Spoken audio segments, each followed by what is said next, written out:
All right, and we are back here on the GSMC Football Podcast. And for the second part of the show, we are going to talk about a couple things regarding the Los Angeles Chargers. Now, not the San Diego Chargers, the Los Angeles Chargers. I know people still say that, and you know what? I probably have said that too. But, yeah, so the Los Angeles Chargers. So they signed another Ravens running back. Now, if you remember, they brought in Gus Edwards, but now they also have signed J.K.Dobbins as well to a one-year contract.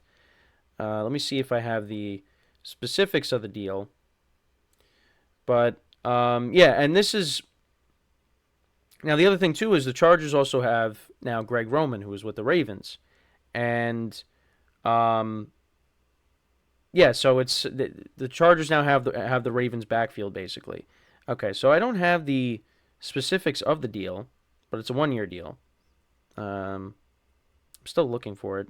Doesn't say anything about, how much money he's making. But regardless, at least where I'm looking, they bring him in.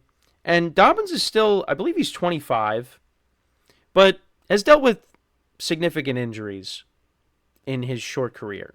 He had the Achilles last season. And then before that, he tore his ACL, I believe. So he had ACL tear in 2021. So yeah, it hasn't his short NFL career. It hasn't been good so far with the injuries. So you're hoping that he can go out there and have a healthy season. But yeah, it's just unfortunate. But yeah, so he'll be reuniting with former Ravens offensive coordinator, like I said, Greg Roman, and his former teammate Gus Edwards, who also joined the Chargers earlier in the offseason. During his first 3 years in the NFL, Dobbins played under Greg Roman, including a standout rookie season in 2020 where he rushed for 805 yards and 9 touchdowns. Dobbins' career has been hampered by injuries, like I said, the torn Achilles last season in Week 1 of the 2023 season, and an ACL tear in 2021. Despite this, he has shown flashes of brilliance, averaging 5.8 yards per carry over his career. At 25 years old, he still has potential if he stays healthy. And his return to the field was cleared by Dr. Neil Elitroch, and that's what led to teams, inquiring for his services. And eventually he went to the Chargers. I know he visited with the Chiefs, but then they brought back Clyde Edwards-Helaire. So now he goes to the Chargers, and we'll see what happens there. And those are two guys and Gus Edwards has gotten hurt too in the past. But, the Chargers kind of rebuilt their backfield, and we'll see if they do anything in the draft to address the position as well. But at least for the moment, they kind of rebuilt it with former Ravens players. And the Chargers are going to want to run the football. So, and they want to have a nice running game to complement Justin Herbert. Again, it's a one-year deal. Dobbins ends up getting hurt again. Well, then he's not going to be a part of the team. So we'll see what happens. I don't really have any strong feelings on this signing. I think it's okay. I think Gus Edwards is going to be looked upon to be the lead back at the moment. But I don't really have any strong feelings one way or the other. Again, it's just another running back to add to the backfield. And again, if he stays healthy, which I say this all the time, again, that could be a decent signing for them. But he's got to stay healthy. So the other thing, too, is with the Chargers is their need at wide receiver. Traded Keenan Allen.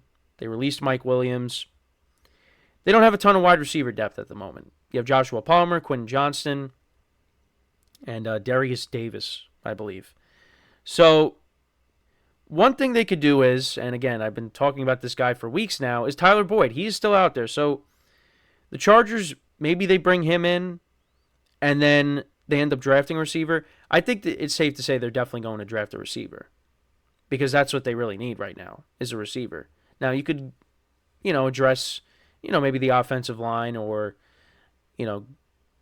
defensively, you take a player, but I think you want to add playmakers around Justin Herbert. So I think they're going to probably go that route and draft, they're gonna draft a receiver. Whether that's Malik Neighbors, whether that's Marvin Harrison Jr., it's gonna be one of the top two guys. Or if they don't end up getting him, then there's Rome Odunze as well. That's probably what they're gonna end up doing, and that is probably at the top of the list right now of necessities for the Chargers because, again, I kind of had that feeling that they were going to at least keep Keenan Allen just because of the season he was coming off of, and if you release Mike Williams, well, you got to keep somebody. Well, they ended up just getting rid of him too, but that was also because they wanted him to take a pay cut, and he said, "I'm not going to do that." Because he's coming off of a very good season in 2023. So then the Chargers, they traded him to the Bears. And I'm really interested to see how the Chargers are with Harbaugh the first year. I mean, only time will tell what it'll look like. But yeah, I mean, Justin Herbert, he lost his two big targets. Other guys are going to have to step up. Joshua Palmer, Quinn Johnston had a rough rookie season with the drops. So you're hoping that he bounces back and he becomes the player that he was supposed to be when they drafted him. Because really he was looked upon as like, the number 3, number 4 wide receiver last year. Now, Mike Williams is gone. Keenan Allen's now gone. Austin Eckler's now gone. I mean, there's more pressure on you to do well. Because Austin Eckler's also catching passes out of the backfield. They also did bring in Will Dissly as well, who's like an okay tight end. But, yeah, I mean, the Chargers are going to look different. And you hope that Justin Herbert has a good year. Because, again, Justin Herbert has, his doubters out there too. And I think he is really talented. And I think that playoff loss to the Jaguars, that really hurt him. Not only did it hurt Brandon Staley, it hurt Justin Herbert as well. And then, a lot of injuries. And then he ended up getting hurt. Yeah, it wasn't a good year for the Chargers. So they're hoping to bounce back and hopefully Harbaugh turns them around, which I think he will. So, but yeah, it's gonna be different because wide receivers are gonna have to step up. This is gonna be a young receiving core that he's gonna be throwing to, and again, you think they're gonna take a top wide receiver in this draft. That's probably what they're gonna end up doing, and then we'll see what they do after that. But I mean, I think Herbert will be fine. But yeah, I mean, it's you're losing two of your big targets. And, you're relying on guys like Quinn Johnston, who's coming off of a rough rookie season. I think Joshua Palmer has been a decent receiver for them, but now he's got to take on a bigger role. So, and then you got another rookie wide receiver that you're going to be throwing to. They might take a couple in this draft. You got the one with their first pick, and then maybe they take one later on. But I think if they went out there and they signed a receiver that's still available, and then you draft one of the top guys in the draft, then I don't think that's bad. Again, your offense is probably still like a step down from what it has been in years past.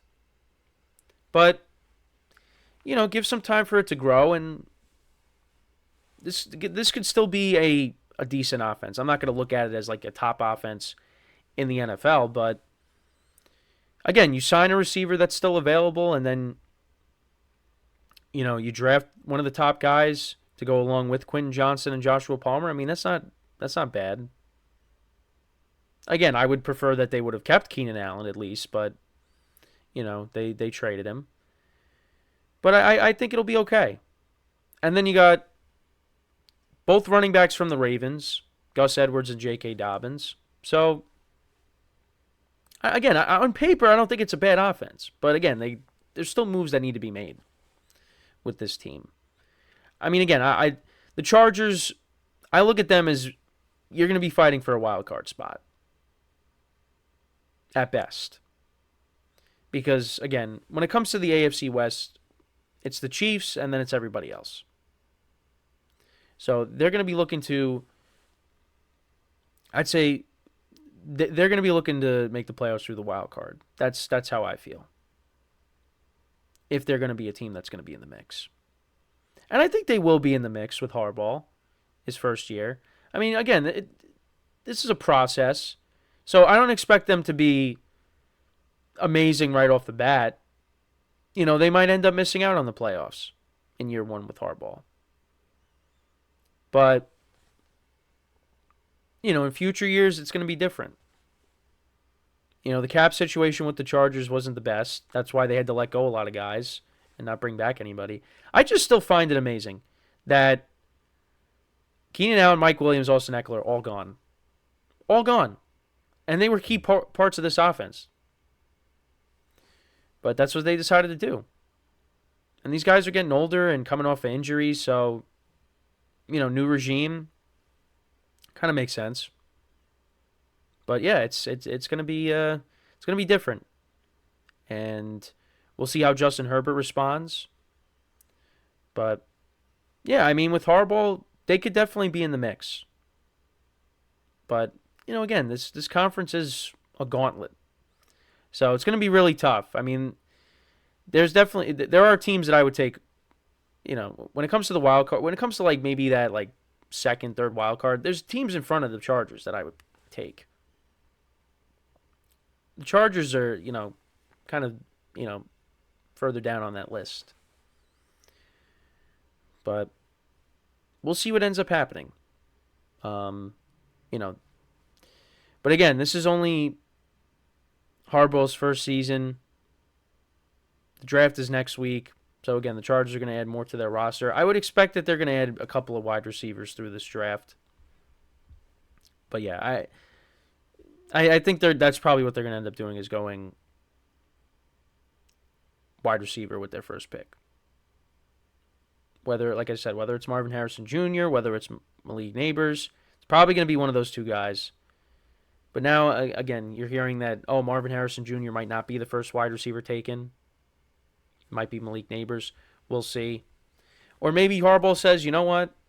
We're going to take J.J. McCarthy with our first pick and make him our backup quarterback to Justin Herbert. That is not going to happen. But, you hear Harbaugh talking up J.J. McCarthy, so someone's going to take him.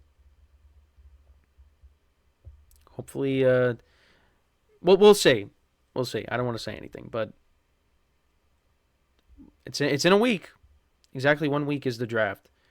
So, before we go into break, our next break, just want to remind you guys once again to tip or donate and get your comments recognized. Make sure to go to the following link. That is GSMCPodcast.net. Again, that really helps the show, makes the show more interactive between myself, the host, and you guys, the viewers. Again, that is GSMCPodcast.net.